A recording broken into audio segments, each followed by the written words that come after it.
A introdução crescente da inteligência artificial em salas de aula no Brasil levanta um desafio central. Como aproveitar seu potencial sem sacrificar a qualidade do ensino? Alguns números são desafiadores e indicam que o caminho é longo.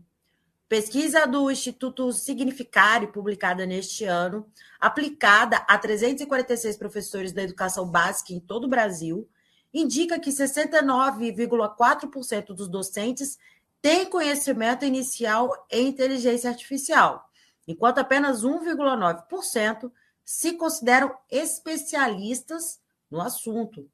Cerca de 61,6% utilizam ferramentas de inteligência artificial para ideias ou planejamento de aulas.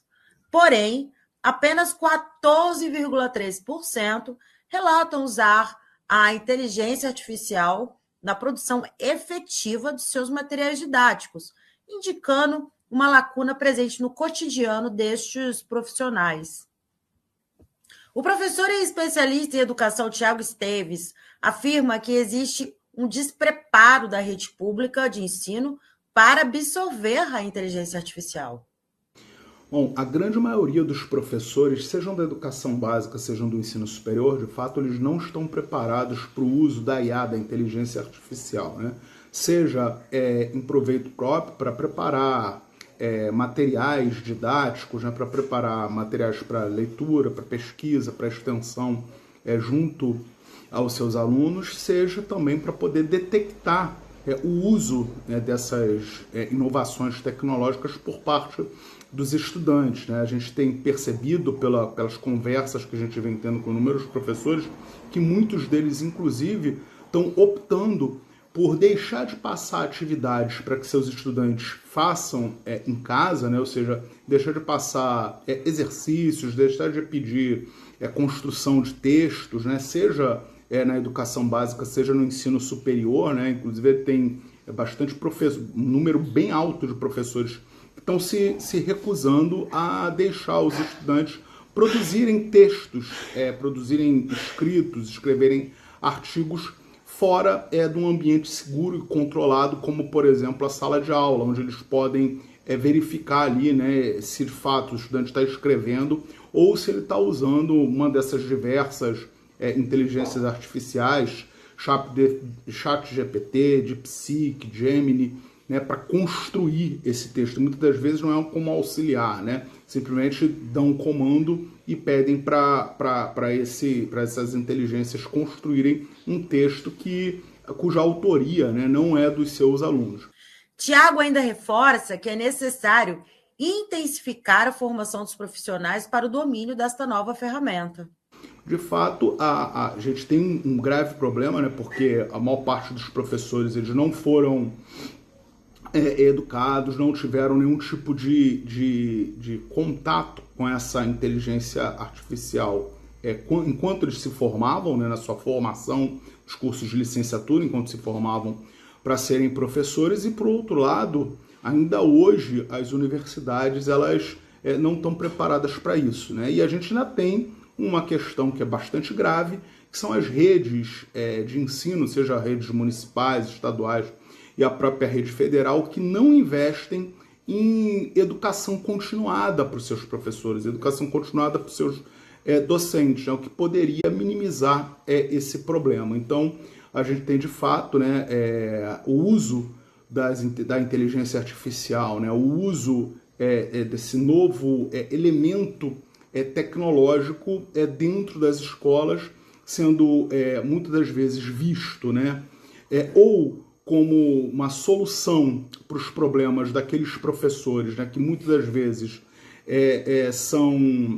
tem muitas aulas para dar, tem que se deslocar entre muitos lugares, e aí esses professores enxergam na inteligência artificial, né, benefícios, porque podem nos ajudar, né, a escrever textos para os seus alunos, a construir planos de aula, construir planos de curso, e por outro lado temos muitos docentes que acabam demonizando o uso da inteligência artificial como se fosse simplesmente uma forma dos estudantes burlarem regras básicas, né, de construção textual partindo para a questão da autoria, né, desses textos. Então é um grande problema e que a gente tem que encontrar algumas formas de enfrentar.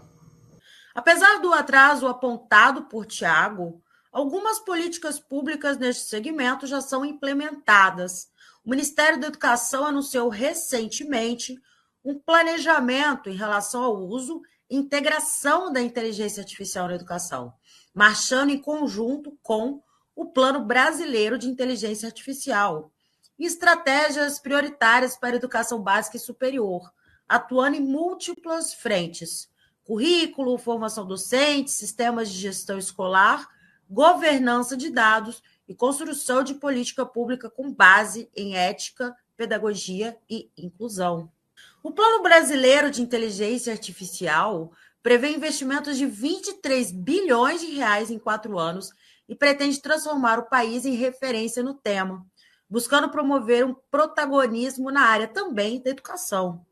Um dos objetivos, de acordo com Luiz Fernandes, ele que é membro do Ministério da Ciência, Tecnologia e Inovação, é a urgente qualificação da mão de obra, para que esses jovens que hoje ocupam as salas de aula cheguem no mercado de trabalho com a formação adequada. O segundo eixo do plano é um plano voltado para formação, capacitação, qualificação e requalificação da mão de obra, porque, evidentemente, a introdução de uma tecnologia sempre gera deslocamentos no mercado de trabalho, e o que nós queremos é que esse deslocamento se dê via criação de empregos com maior valorização do trabalho, com maior condições de empregabilidade, com maior qualificação, formar a mão de obra qualificada necessária para o desenvolvimento da inteligência artificial. Embora haja um esforço para garantir que a educação seja cada vez mais ambientada no mundo da inteligência artificial, o professor adjunto de Teoria e Filosofia do Direito e do Estado da Faculdade da UFMG, Marco Antônio, prevê que os robôs não irão substituir o velho e bom professor da sala de aula.